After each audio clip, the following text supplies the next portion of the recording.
Assalamualaikum warahmatullahi wabarakatuh.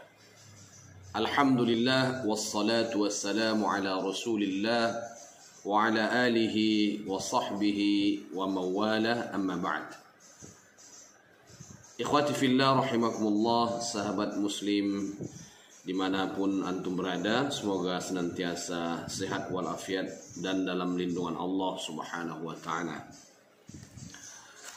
Melanjutkan kajian fikih ruqyah, kita masih berbicara tentang al-marqi minhu, ya, penyakit yang atau gangguan yang dapat diatasi dengan ruqyah syar'iyyah. Terakhir kita membicarakan tentang penyakit ain. Nah, penyakit ain ini adalah penyakit sebagaimana telah disebutkan yang berawal dari pandangan mata. Pandangan mata seseorang melihat adanya nikmat yang ada pada diri orang lain dan kenikmatan yang ada pada orang lain tersebut membuat hatinya gelisah, membuat hatinya kacau, dan kemudian dari pandangannya muncul sesuatu yang dapat menyebabkan penyakit karena adanya kebencian yang terhantar dari pandangan tersebut. Ada beberapa jenis ain, bisa dilihat dari sumber munculnya ain tersebut, dan bisa juga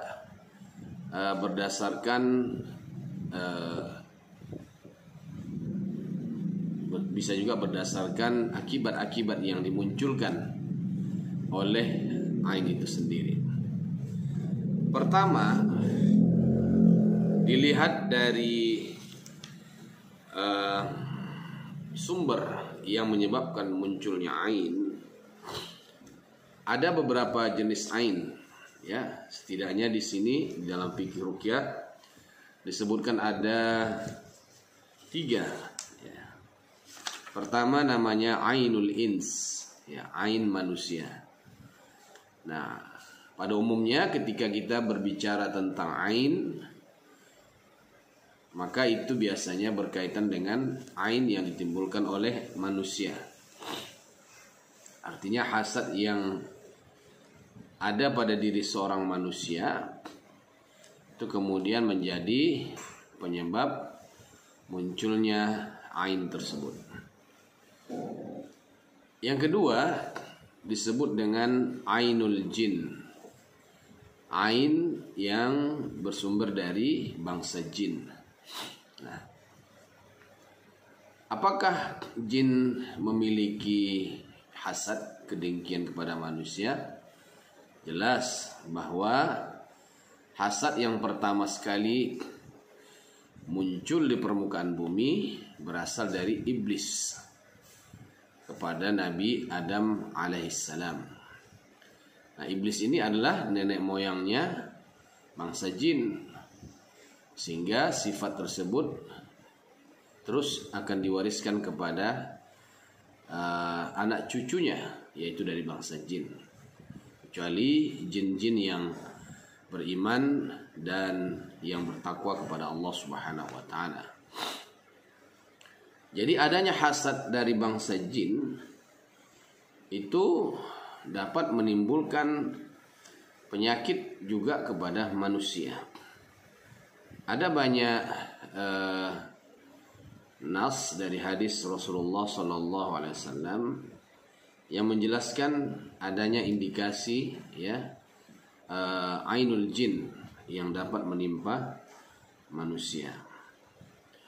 Misalnya dari Ummu Salamah radhiyallahu anha, bahwasanya Nabi sallallahu alaihi wasallam pernah melihat seorang budak di matanya terdapat saf'ah, ya. Lalu beliau mengatakan, istarquha, mintakan kamulah ruqyah untuknya. Ya, fa inna bihan nazarah, ya, karena pada diri seorang budak perempuan itu ada nazarah, ya, ada ain. Para ulama memberikan penafsiran, ya. Misalnya Imam Al-Baghawi mengatakan bahwa maksud dari saf'ah adalah pandangan dari jin atau ainul jin. Nah, dia berkata ain yang menimpa budak perempuan itu adalah pandangan jin yang lebih tajam dari anak panah.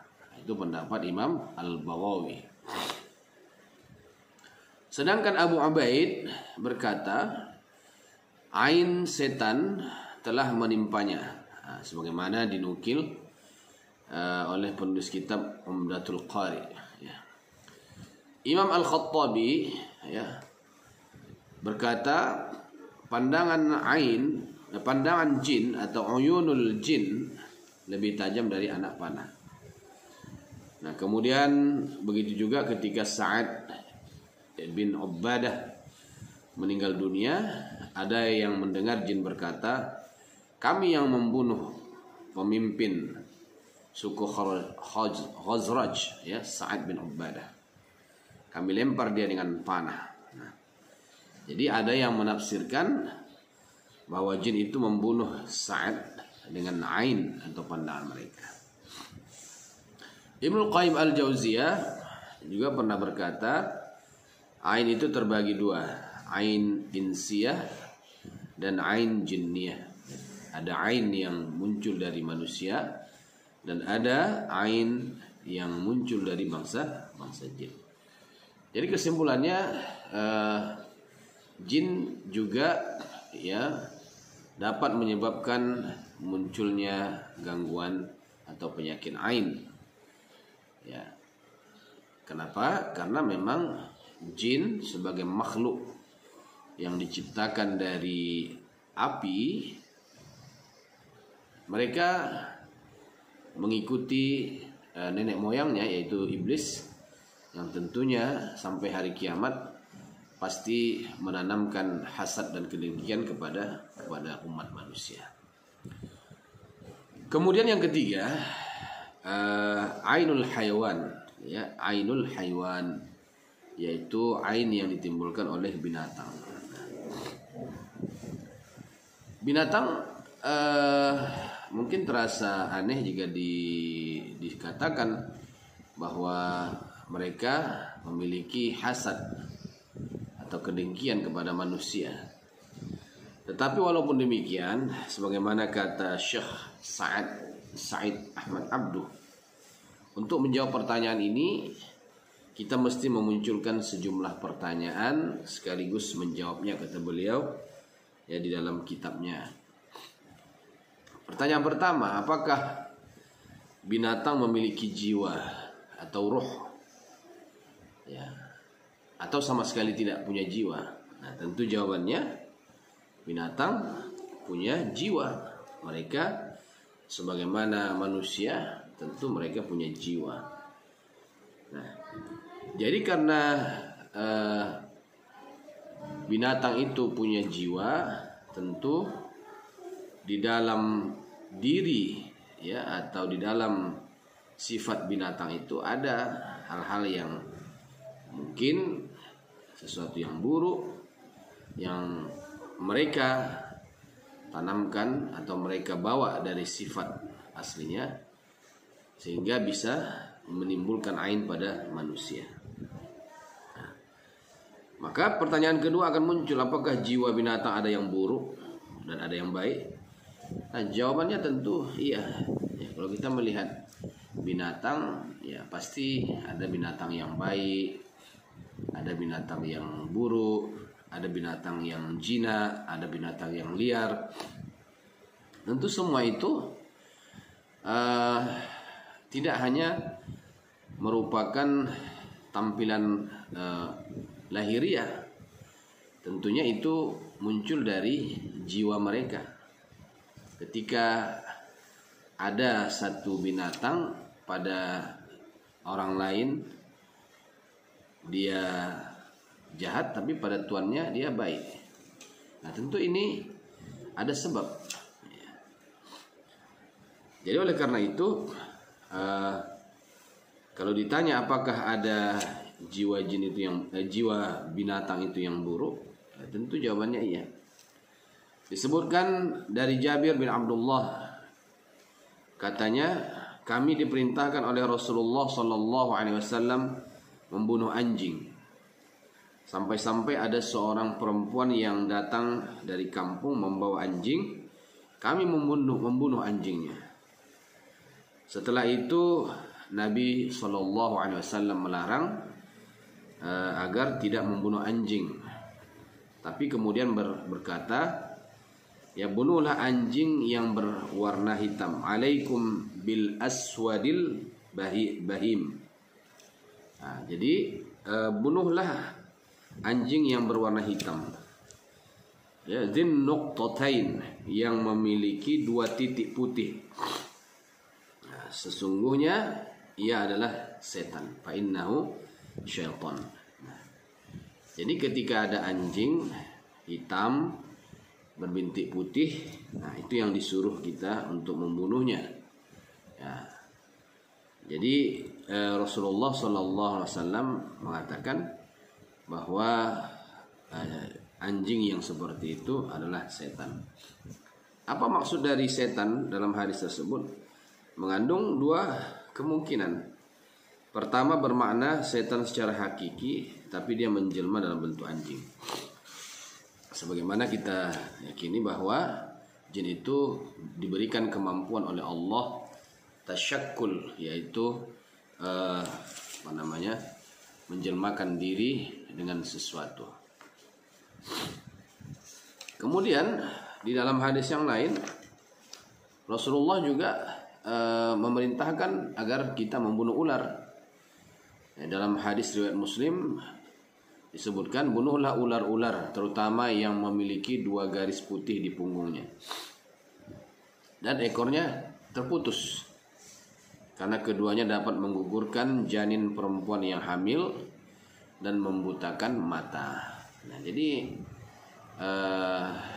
ular itu bisa menimbulkan ain, yang bisa membunuh perempuan yang sedang hamil dan bisa membutakan mata orang yang melihatnya. Makna yang kedua, bahwa setan yang dimaksud dalam hadis tadi adalah anjing tersebut adalah jenis setan yang berbentuk anjing, disebabkan jiwanya yang buruk sehingga disamakanlah ia dengan setan. Jadi sebenarnya dia anjing biasa, tapi karena jahat maka disebutlah dia syaitan. Nah, sebagaimana kita ketahui bahwa syaitan atau kalimat setan itu adalah menunjukkan karakter, sifat, bukan makhluk secara khusus. Jadi bangsa jin ada setannya, bangsa manusia ada setannya, bangsa hewan atau binatang pun ada setannya. Nah, kemudian dapat dilihat nanti di halaman 288 sampai 289 ya, 290 ya. Di sana dijelaskan bahwa binatang-binatang itu berpotensi menimbulkan penyakit ain, terutama kucing dan anjing. Karena binatang yang selalu hidup berdampingan dengan manusia adalah kucing. Bagi orang Islam biasanya kucing, sedangkan bagi orang non-muslim pada umumnya mereka memelihara anjing. Jadi kucing dan anjing ini sangat berpotensi menyebabkan penyakit ain. Kenapa? Karena mereka memiliki kesamaan makanan dengan manusia. Manusia makan daging, anjing makan daging, kucing makan daging, demikian juga jenis makanan yang lain. Jadi ketika kita makan ya, kemudian tidak memberikan mereka makanan, maka bisa saja hal itu akan menimbulkan ain, kedengkian, hasad pada manusia. sehingga akhirnya pandangan-pandangan binatang tersebut bisa menimbulkan penyakit ain. Demikian barangkali kita akan lanjutkan nanti kepada klasifikasi ain dari aspek akibatnya. Ya, mudah-mudahan bermanfaat. Wassalamualaikum warahmatullahi wabarakatuh.